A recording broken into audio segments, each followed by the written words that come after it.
A Bíblia Sagrada.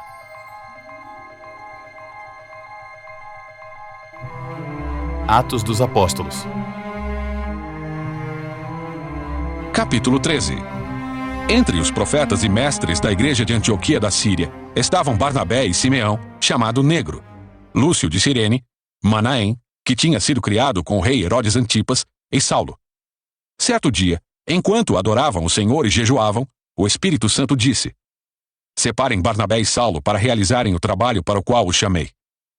Então, depois de mais jejuns e orações, impuseram as mãos sobre eles e os enviaram em sua missão.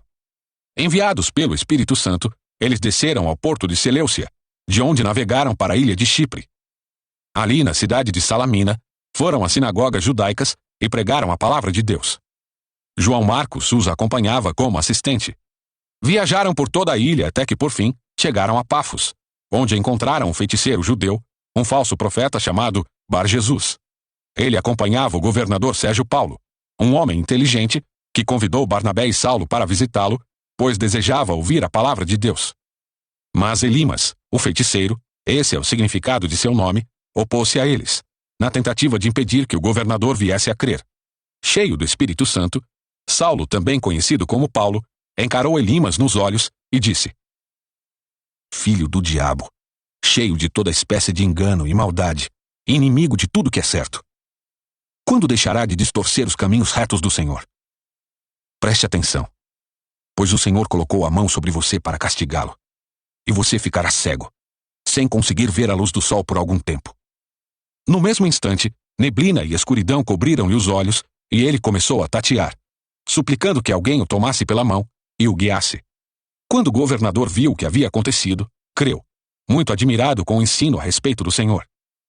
Paulo e seus companheiros saíram de Pafos num navio e foram a Panfilha, onde aportaram em Perge. Ali, João Marcos os deixou e voltou para Jerusalém.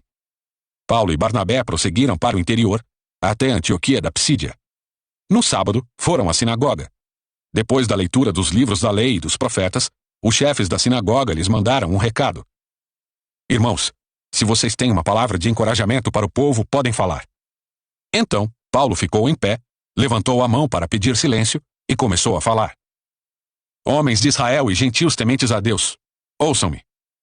O Deus desta nação de Israel escolheu nossos antepassados e fez que se multiplicassem e se fortalecessem durante o tempo em que ficaram no Egito.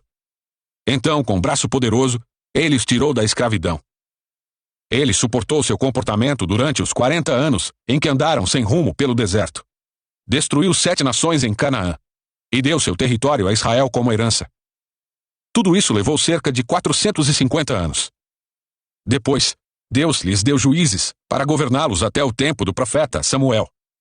Então o povo pediu um rei, e ele lhes deu Saul, filho de Quis, homem da tribo de Benjamim, e ele reinou por 40 anos. Mas Deus removeu Saul e colocou em seu lugar Davi, a respeito de quem Deus disse: Davi, filho de Jessé, é um homem segundo o meu coração. Fará tudo o que for da minha vontade. E Jesus, um dos descendentes de Davi, é o Salvador que Deus concedeu a Israel, conforme sua promessa. Antes da vinda de Jesus, João Batista anunciou que todo o povo de Israel precisava se arrepender e ser batizado. Quando João estava concluindo seu trabalho, perguntou: Vocês pensam que eu sou o Cristo? Não sou. Mas ele vem em breve, e não sou digno sequer de desamarrar as correias de suas sandálias.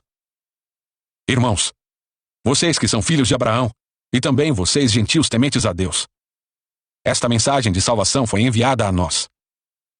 O povo de Jerusalém e seus líderes não reconheceram que Jesus era aquele a respeito de quem os profetas haviam falado. Em vez disso, eles o condenaram. E ao fazê-lo, cumpriram as palavras dos profetas, que são lidas todos os sábados. Não encontraram motivo legal para executá-lo, mas ainda assim, pediram a Pilatos que o matasse. Depois de cumprirem tudo que as profecias diziam a respeito dele, eles o tiraram da cruz e o colocaram num túmulo. Mas Deus o ressuscitou dos mortos. E por muitos dias, ele apareceu àqueles que o tinham acompanhado da Galiléia para Jerusalém. Agora eles são suas testemunhas diante do povo. Estamos aqui para trazer a vocês esta boa nova. A promessa foi feita a nossos antepassados. E agora Deus a cumpriu para nós, os descendentes deles, ao ressuscitar Jesus, É isto que o segundo salmo diz a respeito dele. Você é meu filho. Hoje eu o gerei. Pois Deus havia prometido ressuscitá-lo dos mortos, para que jamais apodrecesse no túmulo. Ele disse: Eu lhes darei as bênçãos sagradas, que prometi a Davi. Em outro salmo, ele explicou de modo mais direto: Não permitirás que o teu santo apodreça no túmulo. Não se trata de uma referência a Davi, porque depois que Davi fez a vontade de Deus em sua geração, morreu e foi sepultado com seus antepassados, e seu corpo apodreceu. É uma referência a outra pessoa, a alguém a quem Deus ressuscitou, e cujo corpo não apodreceu. Ouçam, irmãos, estamos aqui para proclamar que, por meio de Jesus, há perdão para os pecados. Todo o que nele crê é declarado justo diante de Deus, algo que a lei de Moisés jamais pôde fazer. Por isso, tomem cuidado para que não se apliquem a vocês as palavras dos profetas. Olhem, zombadores, fiquem admirados e morram, pois faço algo em seus dias, algo em que vocês não acreditariam, mesmo que lhes contassem. Quando Paulo e Barnabé estavam saindo da sinagoga, o povo pediu que voltassem a falar dessas coisas na semana seguinte. Muitos judeus e gentios devotos convertidos ao judaísmo seguiram Paulo e Barnabé, que insistiam com eles para que continuassem a confiar na graça de Deus. No sábado seguinte, quase toda a cidade compareceu para ouvir a palavra do Senhor. Quando alguns dos judeus viram as multidões, ficaram com inveja, de modo que difamaram Paulo e contestavam tudo o que ele dizia.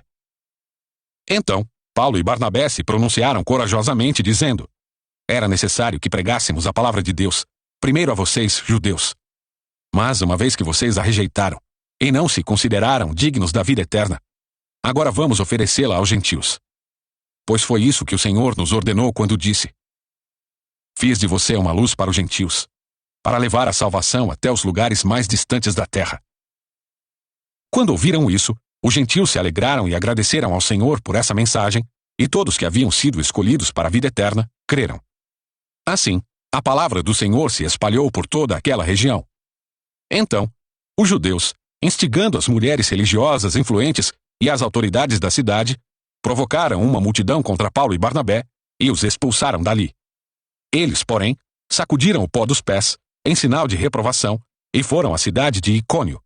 E os discípulos estavam cheios de alegria e do Espírito Santo.